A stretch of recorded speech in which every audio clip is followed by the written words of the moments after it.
Welcome to A Quest for Metal and welcome to the top 10 albums of May 2022. Just come back from holiday in black metal land in Norway, so maybe there'll be a Norwegian release on this list. Let's wait and find out. But yeah, I've been there gallivanting, looking at mountains and trolls and all that shit, and we're back in sunny old England. Usually it's raining, but it's actually quite sunny today. Got a bit sunburnt. But yeah, we're going to be doing the top 10 of the month, the best video of the month. And I want you guys to put down below, what's your favourite albums from this month? What albums do you love? What albums do you hate? Let me know down below. And let's get started with my first pick, which is a bit of a surprise. It's a band I've never really heard before until this album. And now I'm going to, check out the rest of them. It is Visions of Atlantis with Pirates.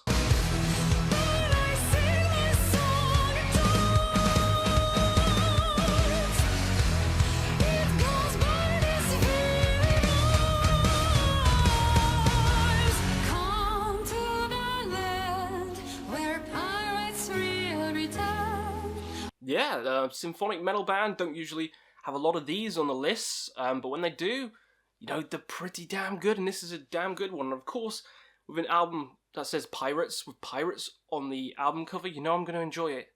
I love my Ailstorm, I love my Rummahoy, I love my Running Wild, all that shit. Anything pirate-related is always good, and this is no different. The singing is amazing. It really reminds me of Epica. Really reminds me of Epica, and that's probably my favourite symphonic metal band, / prog metal band of all time, and it does sound like that. So if you like Epica, and you've never checked these guys out, then go give them a listen. Highly recommend it. I'm going to go check out the rest of their albums now, because it's a band I've heard in passing, but never really explored a full album, and now I have, and it's great. So coming up next, another complete wildcard one, Malevolence, with Malicious Intent.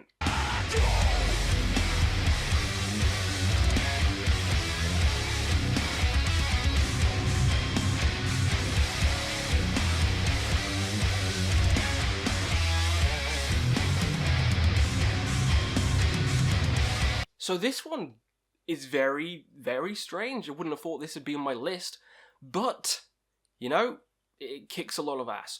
It's very Pantera-ish, very in-your-face, like Pantera mixed with, like Biohazard or something like that. Quite groovy, quite stompy, if you like something like, say, a Power Trip, high energy, high-octane thrills, then you'll love Malevolence's new album. And I've seen these guys live, and they put on a hell of a show. I always thought they were sort of hardcore, like a hardcore band, but it's not. It's pretty, I don't know what to call it. It's like groovy, thrashy. I don't know. It's good. You look at them and you think, oh, it's going to be a typical run-of-the-mill hardcore band. No, it is more groovy. The melodies are so sick, and the riffs are crunchy. The singing delivers it. You just want to mosh around the entire set to these guys. They deliver it live, so if you ever get a chance to see them, go bloody see them. But this album surprised me, blew me away. Thought they were just going to be a good live band. But no, record, they're stellar as well. Okay, for the next one, this is the Norwegian pick. I don't know how to say this. Gendød, Utakt, Verden. I'll put it in the description down below so you don't have to just go by my pronunciation. But yeah, let's give it a listen.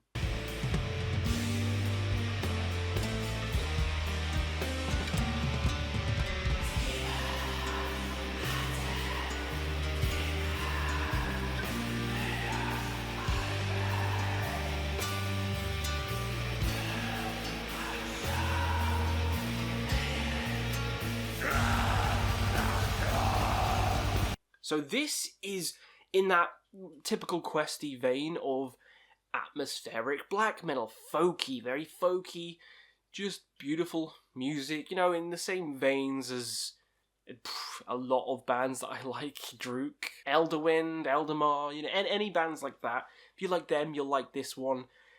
It's just, I always have one on my list. There's always an atmospheric black metal album on the list, and this is just one of them this month, but there's loads of variations. So yeah, as much as I love this one, some of the others surprised me more, so let's get to them. Starting with some symphonic black metal with Katharos of Linages Once Forgotten.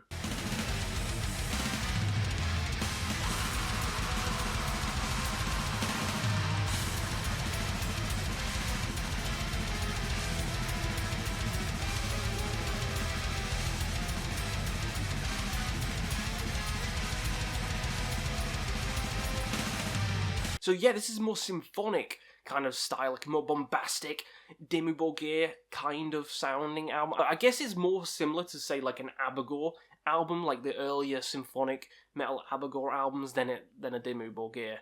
Because it is, the melodies on here, mouth-watering. The screaming is amazing as well, and just the passages drift you off into another dimension. This album, from the space-like creature on the front, you know it's going to be glorious, and oh boy is it. Next there's another one which is really long. It's by Cavernlight, and it's As I Cast Ruin Upon the Lens That Reveals My Every Flaw. Take it away.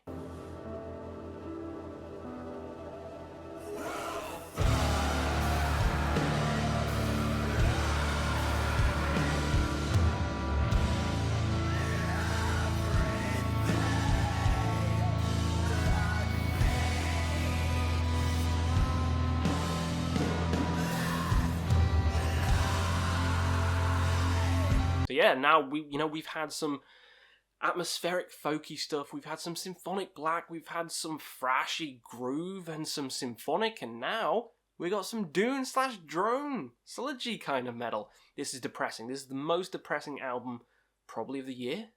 It's hard with Mournful Congregation because they had a good EP and a good album, but this is probably more depressing. You know, if you like that kind of drone kind of sludgy sound, you'll love this. You love despair, you know, you'll like this as well. Loneliness, emptiness, this is an album for you. You need to be a certain type of person to enjoy this kind of stuff, alright? But I love it, and that's why it's so high on my list. Next up we have Haunter's latest release, which is Discarnate Ails, that's right. I can never read any of these titles of these bands, but yeah, let's check it out.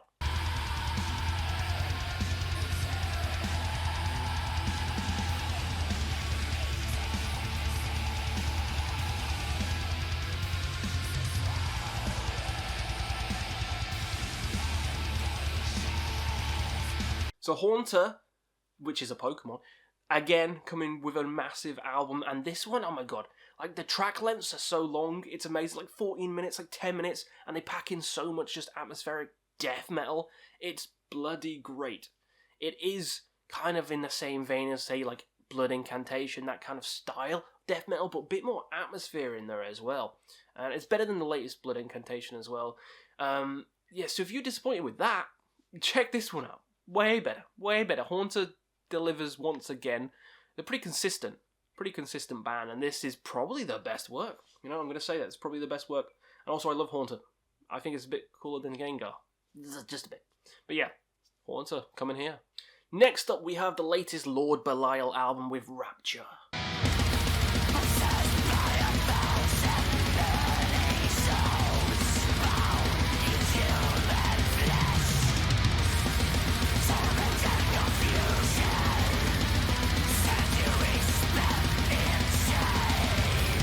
Lord Belial, Swedish melodic black metal.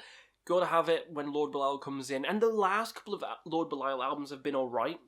They've been good. I mean, they don't do a bad album, but they've been alright. This one kicks it up a notch. This one is amazing. This one's like a kind of return to form, even though they've always been good, but it is one of the best ones they've done in a while. So yeah, thoroughly enjoyed it. Catchy riffs, catchy songs, and just a catchy ass album. Definitely going to be replaying this one a lot. It's Lord Belial. It's gravy. 3 more. Number 3, we have Septicflesh with Modern Primitive. Let's listen.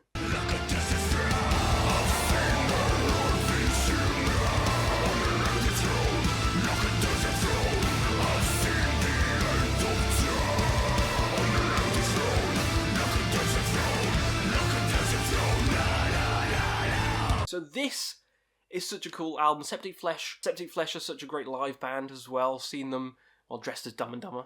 I think he noticed me as well. It's hard not to notice someone in a bright orange, bright blue suit with the top hats and canes in a sea of black. They were great. They were a great live band, and this album is almost as good as Codex Necro. Codex Omega. Codex Necro is now Nafrak. Codex Omega, which is one of my favourite Septicflesh albums. This is just as good as that. Some of these songs, just the melodies get stuck in your head. It is way more Egyptian themed than a lot of the other albums. It does feel like I'm in the deserts listening to this album. It's like Nile had sex with Flesh God Apocalypse and Behemoth, and made an album out of all those, and it's this. You know, it's got that kind of Middle Eastern vibe to it going on. A lot of the cool singing parts, cool chanting, cool choruses you can sing along to, and just cool riffs in it altogether. So, thoroughly enjoyed Septicflesh's album, and that's why it's coming here at number 3. So number 2, we have the latest Aara album, Triade II, Hemera. Let's check it out.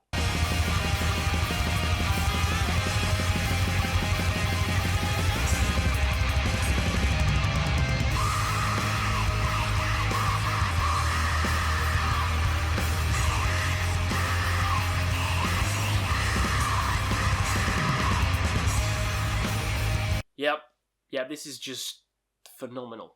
The first one was amazing.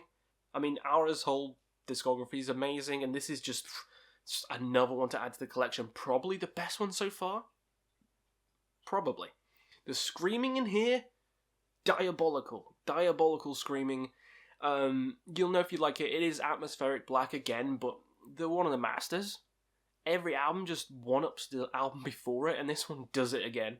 So you can't really go wrong with any Aara album, and this one I think is probably the best so far. I love it, especially the vocal performance. 10 out of 10. 10 out of 10. Sets the mood up, and it is a very just stellar album. You know, I'd give it a really high score, this one, like 9 out of 10. Loved it from start to finish. I can't wait for the third one. So, let's get to my number 1. So, of course, with no surprise to anyone, if you're on my Discord, number 1 goes to Blut Nord with Disharmonium, Unredeemable Abysses. Let's go.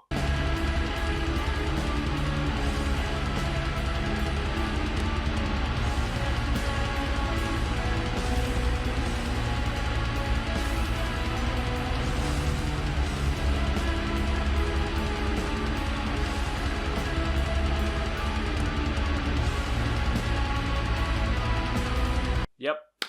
The madness ensues. This is the most insane, madness-inducing, nightmare-fueled album you'll ever hear in your entire life.